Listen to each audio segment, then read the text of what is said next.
Euzu billahi mineşşeytanirracim. Bismillahirrahmanirrahim.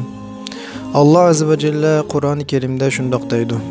Ya eyyühellezine amenuttakullaha vel tenzuru nefsum ma qaddemet ligad vettekullaha innallaha habirun bima ta'malun.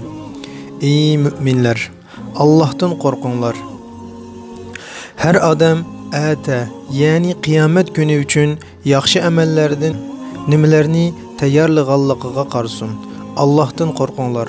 Allah hakikaten kılavatkan işinlardan haberdardır. Dikkat!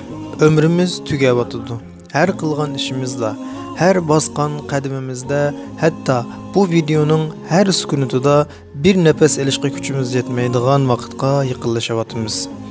Undaq bolsa, ilim, emel ve ihlas xorcunumuzni her zaman toldurış bilen meşgul boluşumuz gerek. Çünkü içi boş xorcun hiç kimge fayda vermeydi. Yani o günde yevme yafirrul mer'u min ahi ve ummihi ve abi. Korkudun bala anısıdın, anısı da balısıdın. Qerindaştın kaçıdığan o günde xorcunun dikilerini çıkar. Kılgan emel ibadetlerin yazıklık o defterini oku deb nida kılınımız. Okugan vaqtimizda hiçbirimiz kılgan işimizning zerreçilikini az yoki ko'p qilib o'qiyamaymiz. Çünkü o günde tilimizga mühür qo'yilib, amel organlarımız so'zlaydigan kundir. Undan keyin biz tayyorlangan yerga ya sürilgen halda nalu feryat ichida ko'tarilamiz yoki qarshilama murosimlari bilan ko'tarilamiz.